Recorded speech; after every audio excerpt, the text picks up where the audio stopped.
are involved in building a nation out of the throes of a very divided situation that we suffered under. So I am hugely disappointed and take a dim view of what Afriforum and Solidarity have done. Welcome to Candid Africa. Thank you, Honorable Chairperson. The issue of land reform is a matter that is top of mind for this administration. And through a variety of programs, through a variety of initiatives, we are fostering this objective. We agree that indeed access to land, we agree that our people working the land is a historic objective that needs to be attained. We are in the process of ensuring that we do give our land or the land to our people. I will admit that we've been slow.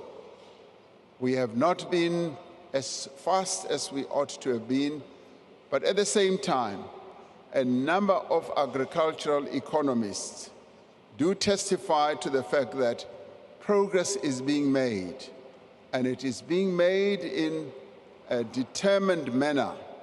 And when we look at the agricultural sector itself, where land is a very important ingredient, we do find that, yes, the participation of black people is still at the lower level, but it is said that it is increasing.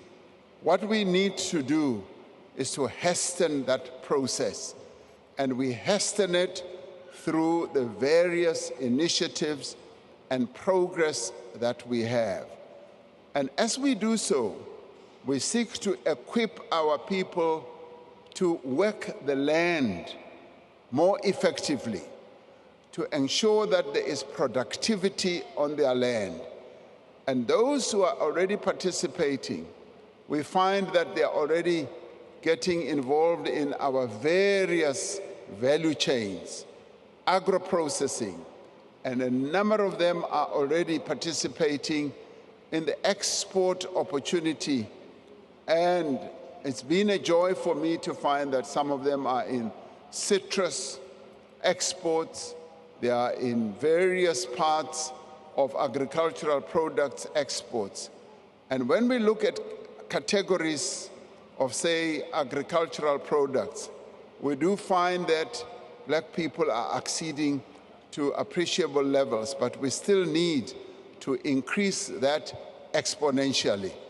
Section 25 of the Constitution does give us opportunities. We have now enacted a piece of legislation, Expropriation Act, that is also going to give greater muscle, greater ability for us to address the land question in South Africa. So a multiplicity of initiatives are underway, and I am confident that, yes, we will finally be able to achieve the objective that our people have struggled for over the years. I have expressed my concern and my disappointment at what Afriforum and Solidarity have been doing in spreading misinformation about their own country in the United States. And I regard that as being non-patriotic, because when you are a patriot of a country, the best you do is to resolve the problems or issues you have in country rather than begin to damage the sovereignty of your country by running off to other countries and expecting them to take action against your own country.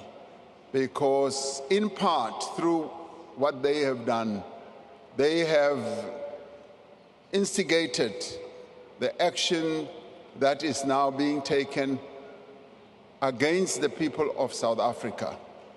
And the fact whether that is treasonous or not is a matter that obviously our law enforcement agencies need to look at. The National Prosecuting Agency needs to look at that.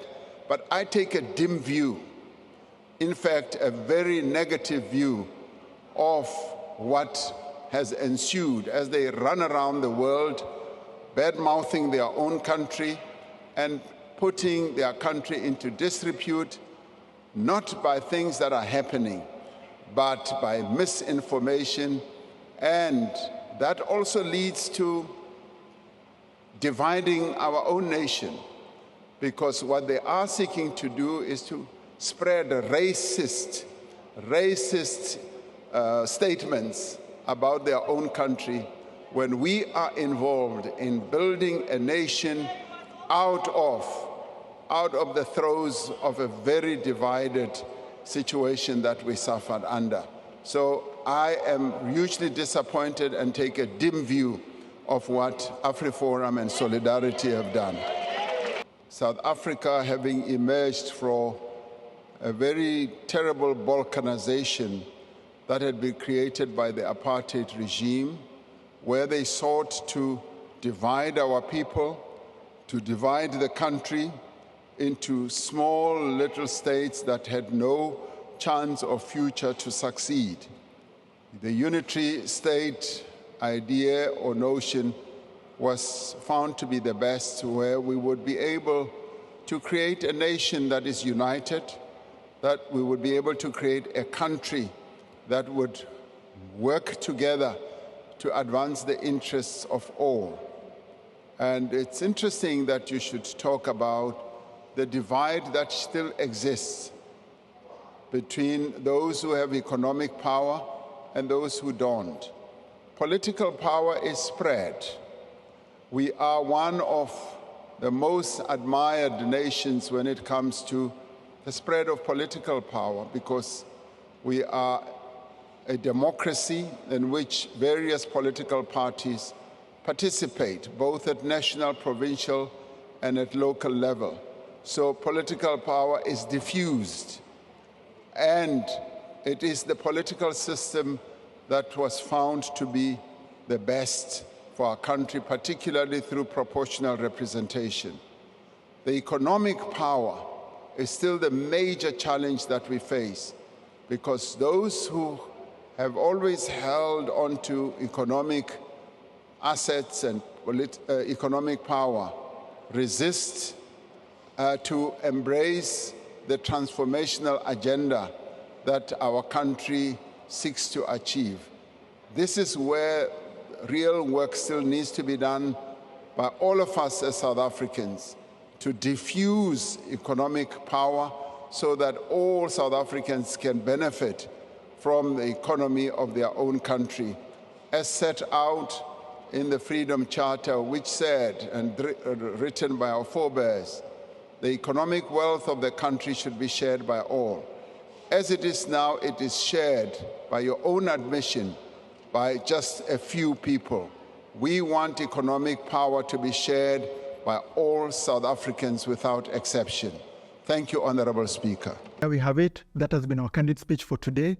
Please feel free to give your opinions in the descriptions below. On this show, we don't tell you how to think or manipulate you. Everybody is open to air the opinion, what you think about the speech. Did you love it? Did you like it? Do you disagree with it? Do you agree with it? Please let us know in the comments below. That's important. Discussing these issues is very important. So with that said, please make sure to like, subscribe, and hit the notification bell. Share this video with friends and family. It's the best way for YouTube to spread this video further, okay? So it's been me, Mikey Mushi from Tunacheki. And always remember, Africa is watching.